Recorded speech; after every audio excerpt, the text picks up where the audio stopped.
welcome to the Hope and Recovery podcast.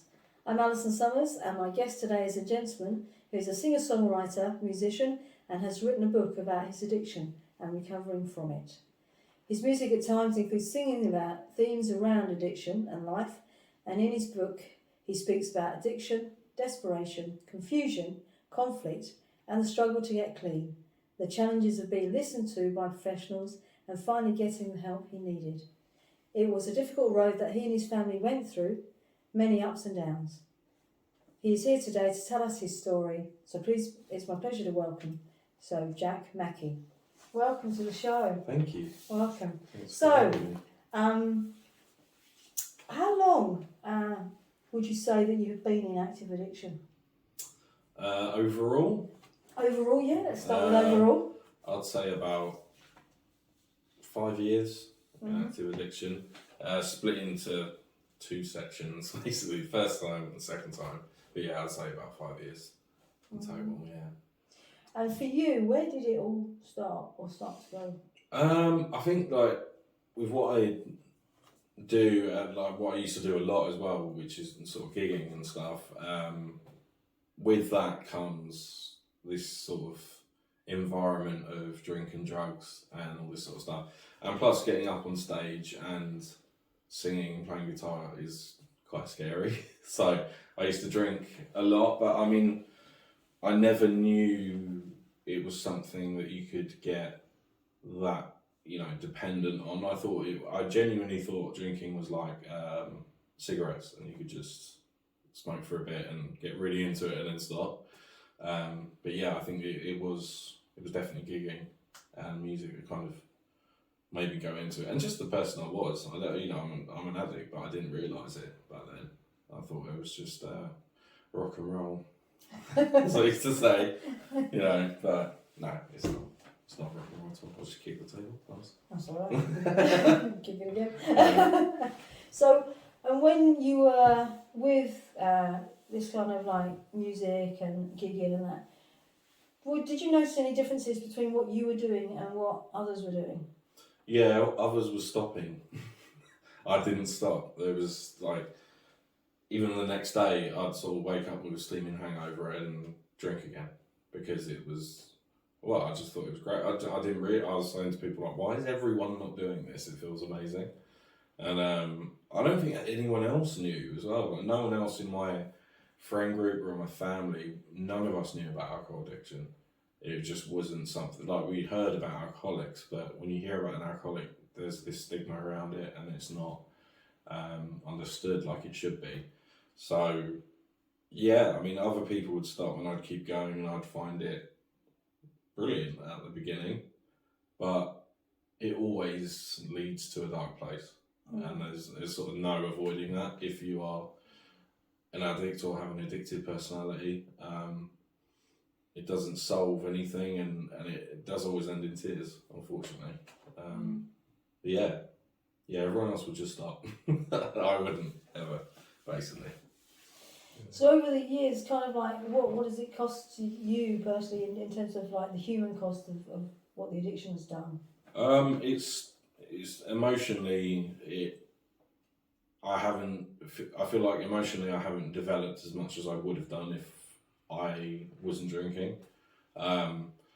Just because when you're drinking to that extent, you're not growing at all. Not one part of you is sort of understanding yourself in a better way every day or anything like that. You are just literally forgetting, basically. That's what drinking was for me. It was part of it was to have fun, and a lot of it was to self-medicate a lot of anxieties I had, a lot of depression, and yeah, it just stopped any development, I'd say, emotionally and mentally, and that means a lot of my problems like anxiety and depression stayed there, but was sort of just buried for a while. And when you get clean, you sort of realise the best way to get help for those sorts of things is to do it sober and to start understanding yourself and stuff like that. I think I'm just rambling a bit. But yeah. Yeah. No, but it's very true. I want to bring in at this point, you've written a book, and you tell us about your book. It's basically like there it is. It's basically it's like a memoir. That's what they call it, a memoir. For me, it's more just like a diary. I just sat down. Well, basically, my best mate Isaac, he was a big sort of support throughout when I was at Kenward and stuff like that. And I used to tell him about my experiences when I was bodily dependent, and I spent 5 days in hospital hallucinating like non-stop. And some of the stuff I saw, I used to tell him about, because it was just nuts, like completely crazy stuff that I've never been able to sort of understand. I mean, some of it you can, but I don't know. Anyway, I have to read the book to find out. But it's he just said to me, he's like, you should just write this down. Like I've never heard anything like these sort of stories you're saying, and it's nuts. It's crazy. Like, you should write this down. People need to know that this can happen if you're dependent on alcohol. Because it's just shocking to me. He's like, I can't believe that your body, that like your brain can do that, and how terrifying it is and stuff like that. He just said you need to write a book, so I just did. I think it was during lockdown. I came out of rehab, and it was about 6 months after I came out of rehab that I started writing the book during lockdown. So that's what came out of lockdown for me, basically. But yeah, it kind of documents all my time in active addiction, the first time, basically. And the help that we didn't realise I needed, and then the struggle to get the help, and the family sort of turmoil, and how addiction affects everyone and not just the person involved. And yeah, eventually leading to getting sober, basically. Yeah. So I think what I like about the book is the very much the description of you personally, how you have worked through your addiction, and also the impact it had on your family, and that is very clear in there. The emotions that come out about how it affected you and how they were with you in addiction. Yeah, I mean, it tore apart my family when I was in active addiction. Because when you're an alcoholic like myself and you're actively drinking, you're also lying, you're doing anything you can to get drink. And if that means manipulating people around you to do it, and you'll do anything basically to get it, because it's sort of like, I was comparing it like a vampire with blood. It's sort of needed to function, and my mum used to say that as well. Like, it's like, you don't need this stuff. And I'm like, I do need it. Like, you need to sort of do this. You need to help me get it. And I think going to get help eventually, it was great, but at the same time, there was a different side to it where you go to the doctors or the people at, I think it was CRI back then, and they say, Jack's addicted to this much alcohol, so that means he has to ingest this much alcohol every day, or he'll go into withdrawals, or you've got to cut it down. So when me and my mum found out that information, for me that was a green light to keep drinking, to keep getting smashed. And to my mum, it was like, oh, okay, I can't believe that he's got to drink more. And she found it as like a big slap in the face, basically. It was just like, you're telling me I have to keep drinking, I have to let him drink, I have to get him the drink. And it was awful. For my mum, for my brother, my stepdad, my sister, it's just, I mean, you're slowly watching someone kill themselves. That's what's happening. And when that person is dependent, there is not a lot you can do apart from just being there for them and trying to understand. And luckily, that's what my family did. I was very lucky, basically. Yeah. I mean, the moments in the book where you describe about just before you go into detox and the trip to London. Yeah. And the good idea that you thought it was at the time, but it turned. But the family, your mum in particular, was really quite concerned about you going. Yeah. Are you reassured her? I'll be Yeah. all right. Yeah. But that was a real difficult period just before you went into. Yeah, and I think the assuring her I'll be all right as well was more manipulation, because I knew I wasn't going to be all right. I knew I was going to go out and drink a ridiculous amount and, you know, take drugs and stuff. But I mean, there's a small part of my brain that was like, yeah, this would be good for you. But the other part of my brain was like, to go out and let's finish on a bang. Which it never goes the way you plan, you know. For me, it was just a day of pure anxiety and, falling over in front of strangers, and it was just terrible. It was awful, but yeah, I don't know. I think that is probably a thing many addicts have done, is feel like if they've got this like set date for a detox or a rehab, all right, let's just hit it before we go, which is never a good idea. I don't know why I thought it was a good idea, but I did. But it wasn't. Basically, yeah. But you did make it back safely. I did, yeah, somehow. I have no idea how. Still, it's like a big blur to me today. I remember getting, this was when they used to have the trolleys going through on the train. I think I must have got loads of drink on the train or something, because I don't really remember the train ride. But yeah, it was very not fun, very messy day. But yeah, I guess there was a big part of me that just thought, I really want to do this. Or I wanted to function like a normal person as well. And for me to do that, I had to drink the amount I did.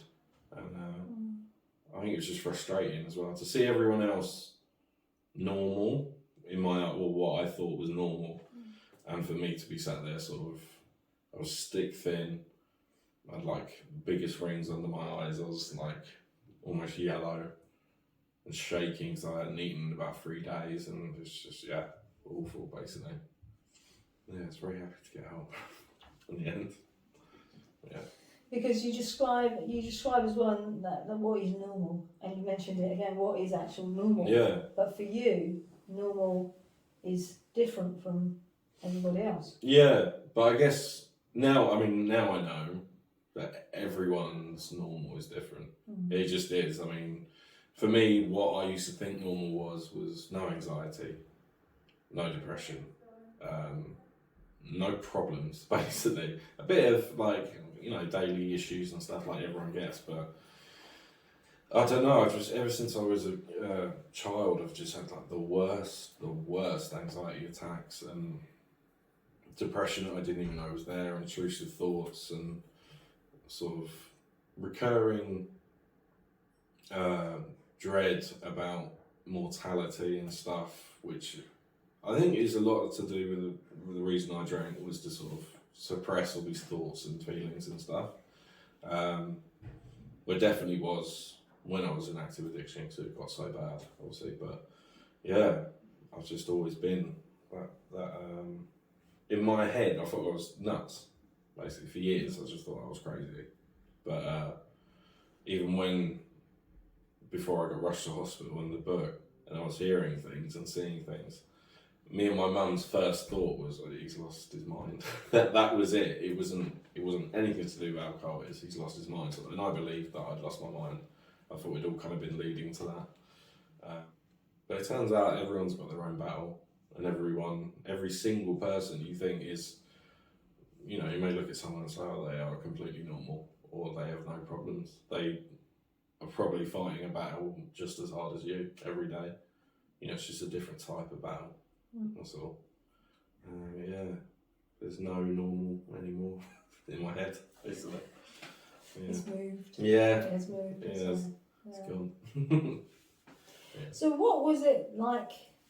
Just take us through what it was like at detox, because I know you described detox, trying to find the place, as so stressful. very difficult. What was detox like?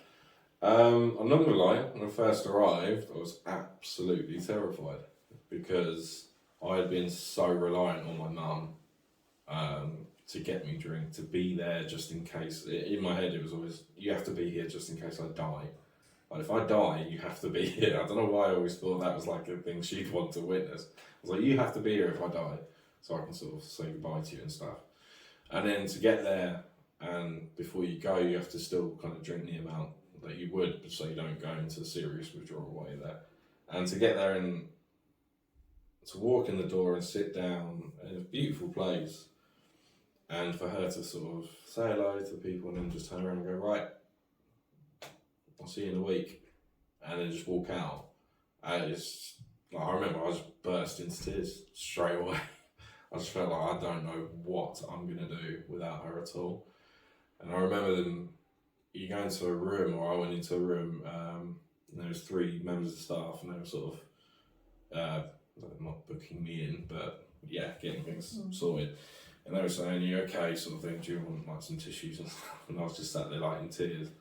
And they were like, do you want us to, are you sure you're going to be alright? And I remember even in that moment of pure terror, that I genuinely didn't know what was going on, I still remember sort of saying through tears, I have to do this.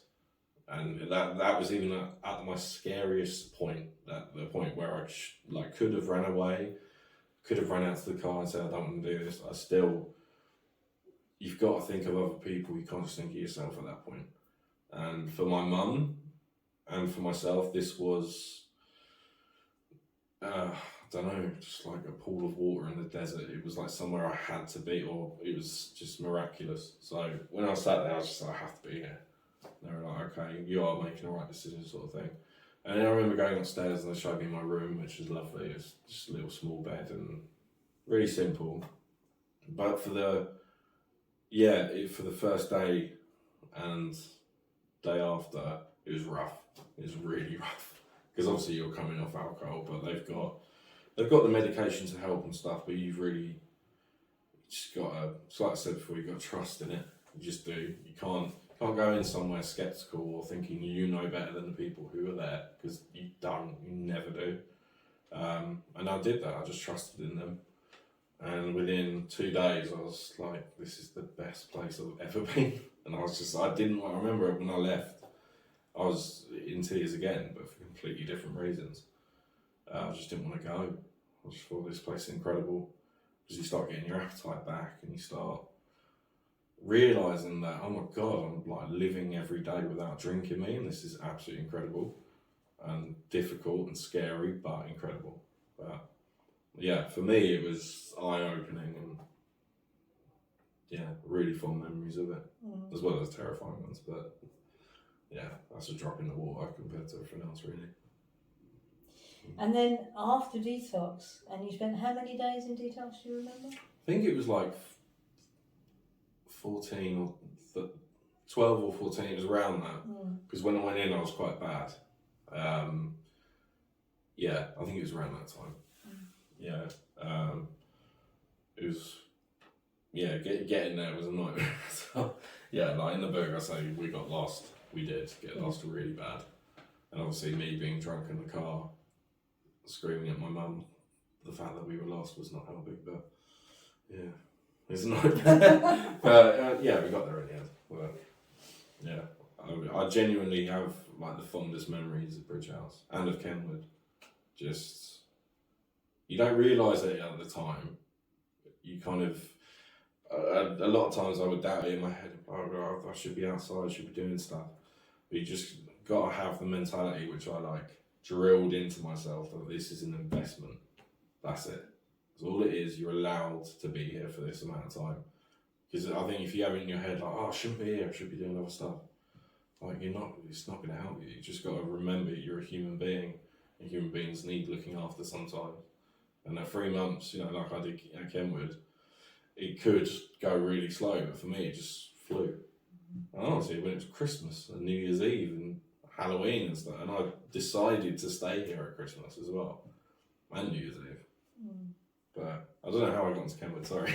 No, that's where we're going. That's I'm where just we're going rambling, next. sorry. No, that's where we're going next, because detox, the first detox happened. Yeah. You left, and then life didn't go according to plan, and you ended up going through the same things again, but with literally, it was.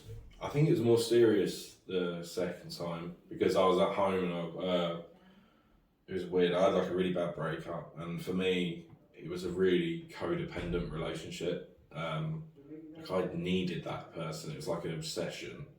I think that has a lot to do with I've got borderline personality disorder, and I think it's linked to that somehow. But yeah, it was the breakup happened, and then I genuinely at that point just didn't want to live. That was just how I thought. And so I thought of suicide, and I tried a few times to kill myself, unsuccessfully, thank God. And then I thought, well, I can't do that, but there's something I do know how to do, and that was drinking. So I thought, I'm going to drink myself to death. It's not nice, that. I mean, it's really, I mean, that's a slow, painful way to go. And I remember being at home, and I think just the day I was admitted into hospital was the day after my 27th birthday. That's my last ever drink.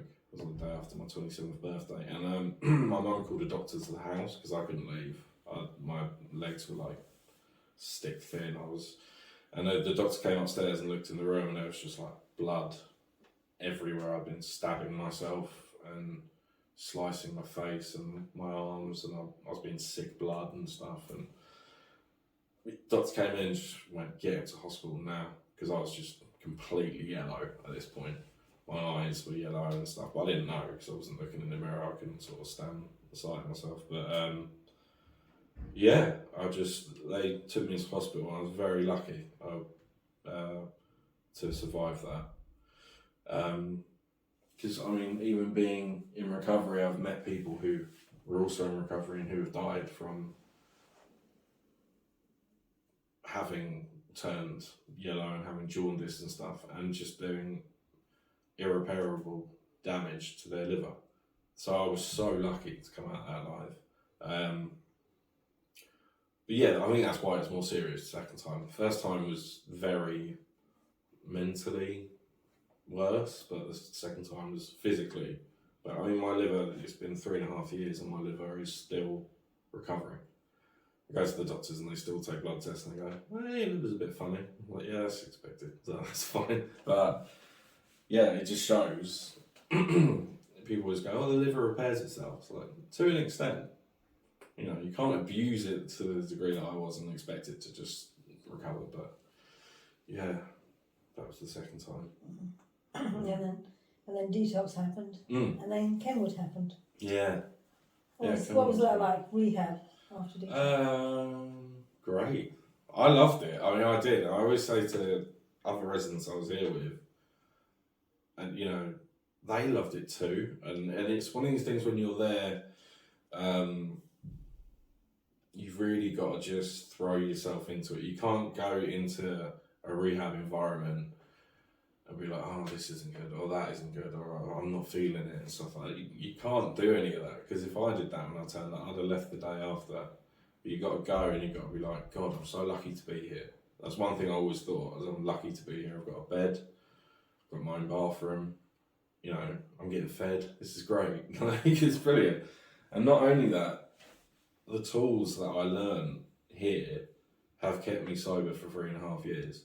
And that is just a fact. If I'd have come out of Bridge House and not come here, I don't think at all I would have lasted this long, or, you know, because I don't know how long this is. You never get cocky, basically. And I never do. I know that, you know, tomorrow could be my last day of drinking, but last day of not drinking, but, you know, you just got to have faith in yourself or in something else, you know, whatever floats your boat. But for me, I loved it here. The people just kept me sane, and yeah, the tools that I learned here I will never forget, and yeah, changed my life. Completely changed my life, basically. I'd recommend it. Massively. Yeah. So when you think about, you've written a book, the music side of life, that has been many years, writing music, singing, songwriting. Tell us a bit about your music and what. I used to be in bands when I was a bit younger. That was kind of, I always did singer-songwriter stuff, but the band stuff kind of took over. around like 2011 sort of time, and I loved doing that, but drink would always interfere. Like, especially in my second band that I was in, ended up getting kicked out because of my drinking, and then I just didn't do music for I don't know, about 4 years. I didn't pick up a guitar, and it was weird. It was actually relatively recent. It was about 3 months ago that I was actually driving into Tunbridge Wells to sell my guitar, and I got to the guitar shop and showed him it and stuff, and he was like, "No, I can't take it." I was like, "What?" And he was like, "Yeah, it's too damaged. I can't take your guitar." So instead of that, which kind of was like a good sign, I just bought some new strings, went into town and started busking, and yeah, since then I've just kind of gotten back into it, and I'm glad I have, because it's always been like part of my identity, but sort of my mental health has always kind of pushed for me not to do it, because there's always a part of me that's like, no, you're not good enough to do this, but you just got to shuttle that out and just do it because you love it. That's basically why I do it now. But yeah, it's fun. You mentioned about your mental health, and you've also mentioned about your bipolar as we've been talking. Or borderline personality disorder. Borderline personality. Yeah. Borderline personality disorder. So what would it be fair to say, or was it that you couldn't get diagnosed with any of that until you had stopped drinking? Yeah, that was literally it. Yeah, I couldn't even see a counsellor until I was sober. I remember going to see one. I remember my mum sort of booked a session when we'd see a counsellor when I was drinking, and it just was not. It didn't work at all, because when you're drunk, everything's fantastic to you, or everything sounds great. You're just really engaged in everything. When you shouldn't be sort of like that, you should be honest and there and present and stuff, where I wasn't. But yeah, when I got sober, it was like, for me, it was like finding out that I've got BPD and how bad my anxiety is and the depression. It was like years of feeling like a complete lunatic gone, because I've got the answer. That's why. It's because of this, and now I know I can start to understand it and understand the way my brain works. And God, I used to be so angry as a kid. I was just the most angry person, and this is up until I stopped drinking. Really, I was a really angry person. I just didn't feel understood, and yeah, since getting sober, now it's not needing to be understood by other people. Now for me, it's me understanding myself. That's the main thing. Because if I can understand how my brain works, then that's all that matters, really. Because then you can be a good person to people. And some people have said that to me. They've been like, "Oh, you seem like such a better person since you stopped drinking." Well, yeah, because when I drank, I just didn't care about anyone else. I only cared about myself. But I don't know. Yeah, it's been good. Recently, yeah, it's been great. So everything's good, everything's stable in that area and that. So your music, I mean, you're going to give us a little burst of a song of that, but what kind of music do you do, and what inspires you to write the lyrics you write? So it's just sort of acoustic, sometimes electric, singer-songwriter stuff. I'm really sort of inspired by people like Jeff Buckley and just solo artists with songs that tell a story. And some of my songs don't tell a story. Some of them are just funny ideas. But yeah, I don't know. I feel like I'm still growing as a musician as well, because for years I was drinking and playing, so I didn't really, even when I stopped drinking, I was like, I don't even know what type of music I do, like what I enjoy to write, but I'm kind of like slowly figuring it out. But yeah, it's just been nice to start gigging again, and it's better without the drink as well. You get more of a kick, more of an adrenaline sort of boost when you do it sober. It's lovely. What are you going to play for us today? Well, now. Yeah. Why not? Okay. This is one I wrote like this week, I think. But it's about an old man who has like real problems being old and just wants to be young. That's basically it. It's not autobiographical or anything. And what's it called? Geriatric Joker. Okay.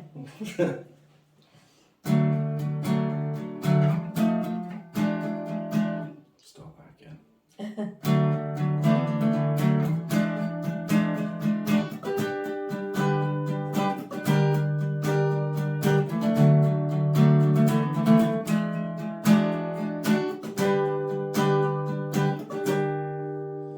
He's a geriatric joker, he don't feel old.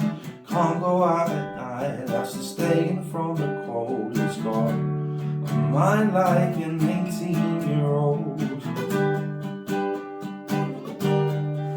And though he misses his life, his wife won't let him outside. She's got the mind of an 80-year-old.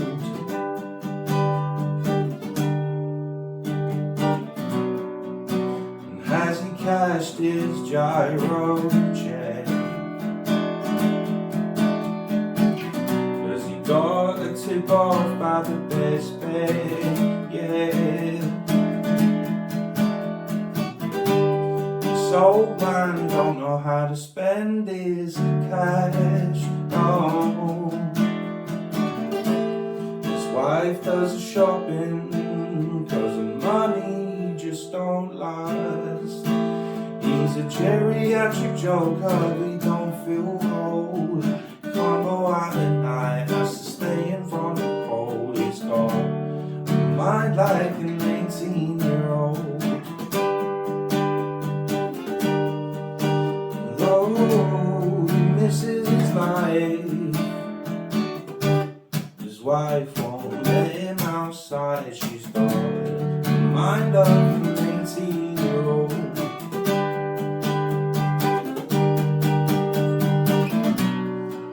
And has he cashed his gyro yet? Cause he's got a bet that he has to check. This old man don't know how to spend his cash, no. His wife does the shopping cause the money just don't last. He's a geriatric joker, but he don't feel old. Can't go out at night, has to stay in from the cold. He's got a mind like an 18-year-old.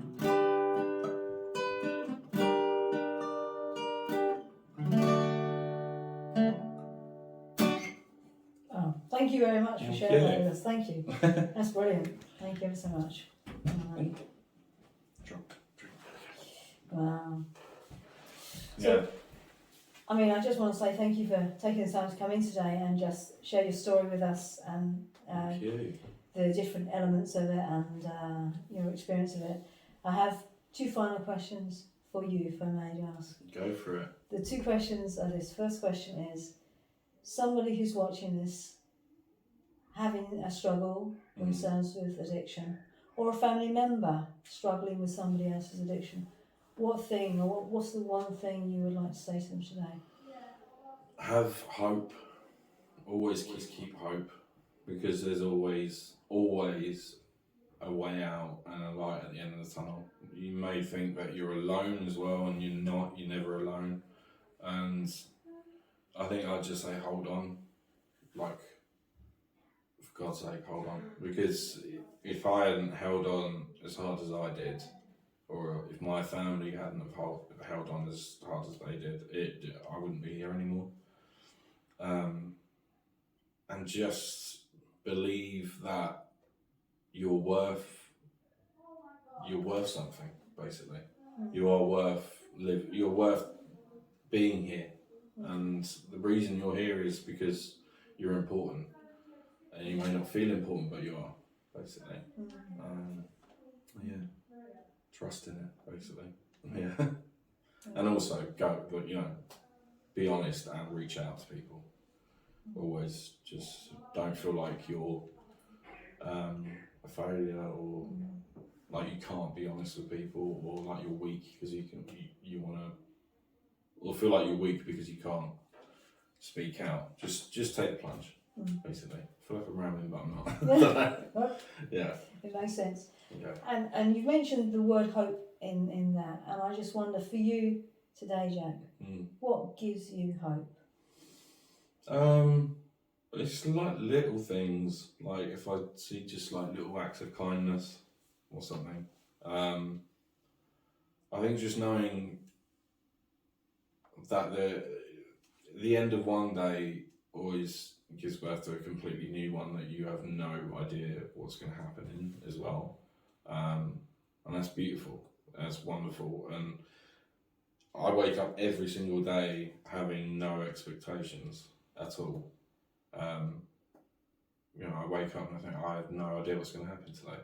And it's great because so much stuff has happened to me in the past 3 years that I just would never have thought could happen. But yeah, I don't know, I have a lot of hope in people and life, basically. Yeah. For me. Well, thank you ever so much for coming in and sharing your story. Thank you, Jack. And I just want to say, Delirium, it's out on all major publishing sites. It is indeed. And also your music is out on the... iTunes, Spotify, all that stuff, okay. Yeah. Okay. Yeah. Thank you ever so much, Jack, for coming in today. Thank you.